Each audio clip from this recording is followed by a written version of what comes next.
You, John Fitzgerald Kennedy, do solemnly swear. I, John Fitzgerald Kennedy, do solemnly swear.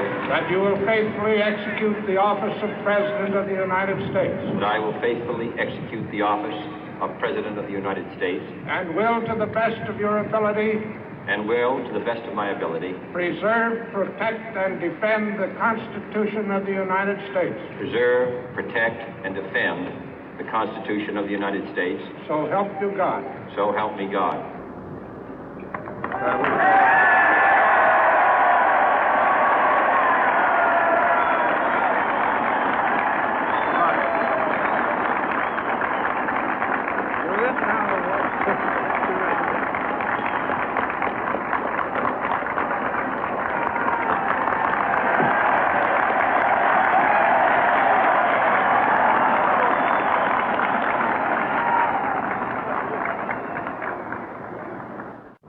Vice President Johnson, Mr. Speaker, Mr. Chief Justice, President Eisenhower, Vice President Nixon, President Truman, Reverend clergy, fellow citizens.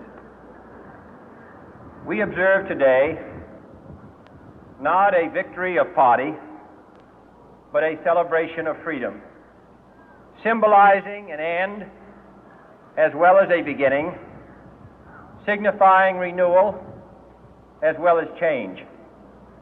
For I have sworn before you and Almighty God the same solemn oath our forebears prescribed nearly a century and 3/4 ago. The world is very different now, for man holds in his mortal hands the power to abolish all forms of human poverty and all forms of human life. And yet the same revolutionary beliefs for which our forebears fought are still at issue around the globe.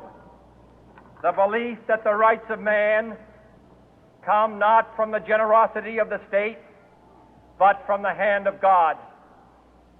We dare not forget today that we are the heirs of that first revolution.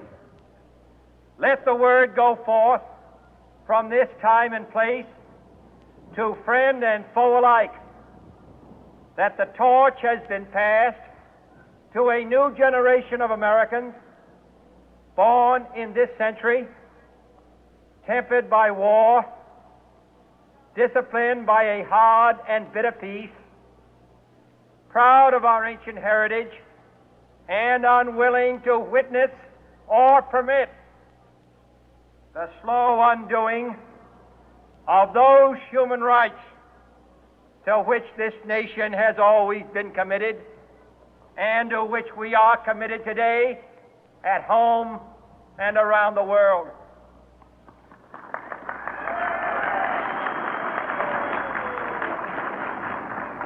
Let every nation know, whether it wishes us well or ill, that we shall pay any price, bear any burden, meet any hardship, support any friend, oppose any foe to assure the survival and the success of liberty.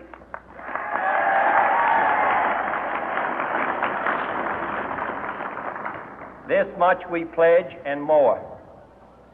To those old allies whose cultural and spiritual origins we share, we pledge the loyalty of faithful friends.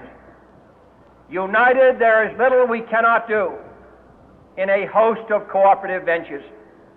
Divided, there is little we can do, for we dare not meet a powerful challenge at odds and split asunder. To those new states whom we welcome to the ranks of the free, we pledge our word that one form of colonial control shall not have passed away, merely to be replaced by a far more iron tyranny. We shall not always expect to find them supporting our view, but we shall always hope to find them strongly supporting their own freedom, and to remember that in the past, those who foolishly sought power by riding the back of the tiger ended up inside.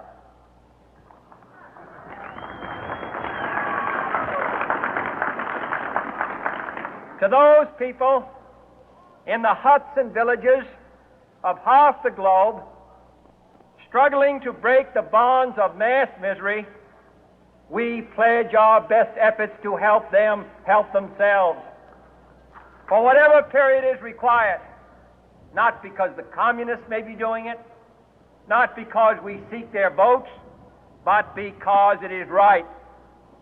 If a free society cannot help the many who are poor, it cannot save the few who are rich.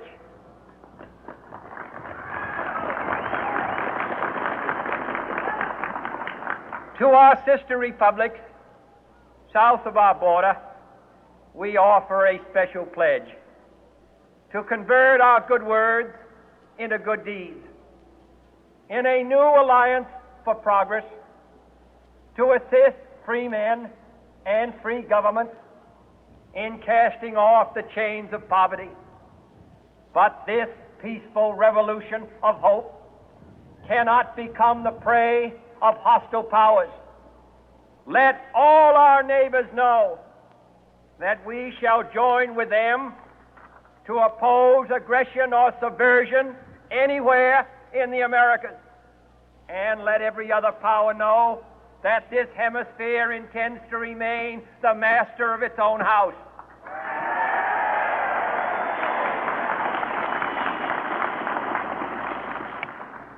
To that World Assembly of Sovereign States, the United Nations, our last best hope, in an age where the instruments of war have far outpaced the instruments of peace, we renew our pledge of support to prevent it from becoming merely a forum for invective, to strengthen its shield of the new and the weak, and to enlarge the area in which its writ may run.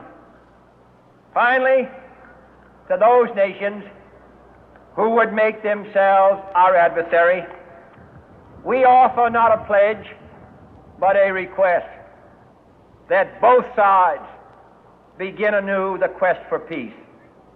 Before the dark powers of destruction, unleashed by science, engulf all humanity in planned or accidental self-destruction, we dare not tempt them with weakness, for only when our arms are sufficient beyond doubt can we be certain beyond doubt that they will never be employed. But neither can two great and powerful groups of nations take comfort from our present course, both sides overburdened by the cost of modern weapons, both rightly alarmed by the steady spread of the deadly atom, yet both racing to alter that uncertain balance of terror that stays the hand of mankind's final war. So let us begin anew, remembering on both sides that civility is not a sign of weakness, and sincerity is always subject to proof. Let us never negotiate out of fear, but let us never fear to negotiate.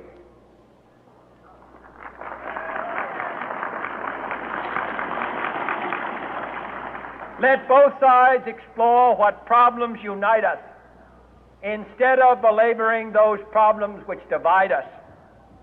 Let both sides, for the first time, formulate serious and precise proposals for the inspection and control of arms, and bring the absolute power to destroy other nations under the absolute control of all nations.